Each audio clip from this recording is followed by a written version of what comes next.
Colon క్యాన్సర్‌ని కనుక్కోవడానికి మరియు ఏ స్టేజ్‌లో ఉందో తెలుసుకోవడానికి చేసుకోవాల్సిన పరీక్షలు ఏంటి?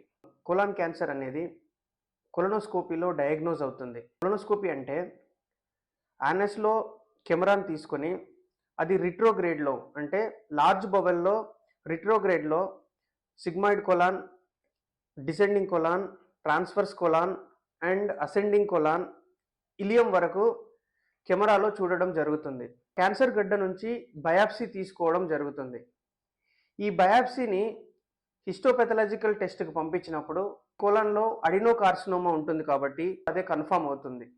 ఈ కోలాన్ క్యాన్సర్ అనేది మెయిన్‌గా లివర్‌కి కానీ పారాయటిక్ లింఫ్ నోడ్స్ అంటాము. దానికి స్ప్రెడ్ అవ్వడం జరుగుతుంది.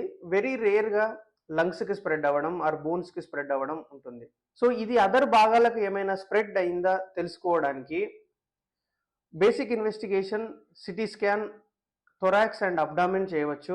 లేదంటే రీసెంట్‌గా పెట్ ఎవ్రీవేర్ అవైలబుల్ ఉంది కాబట్టి పెట్ స్కాన్ చేసి ఈ క్యాన్సర్ వేరే భాగాలకు ఏమైనా స్ప్రెడ్ అయిందా చూసుకోవచ్చు. ఒకవేళ క్యాన్సర్ 4వ స్టేజ్‌లో ఉన్నట్టయితే బయాప్సీలో ఏదైతే టిష్యూ తీస్తామో దానిలో జెనెటిక్ మ్యుటేషన్స్ చూస్తాము. క్యాన్సర్‌లో ఏమైనా EGFR mutation, KRAS mutation or MEK mutation అంటాం. ఇలాంటి మ్యుటేషన్స్ ఏమైనా ఉన్నాయో చూసుకొని దానిని బట్టి పేషెంట్‌కి టార్గెటెడ్ థెరపీ లేదా ఇమ్యునోథెరపీ అనేది ఇవ్వడం జరుగుతుంది.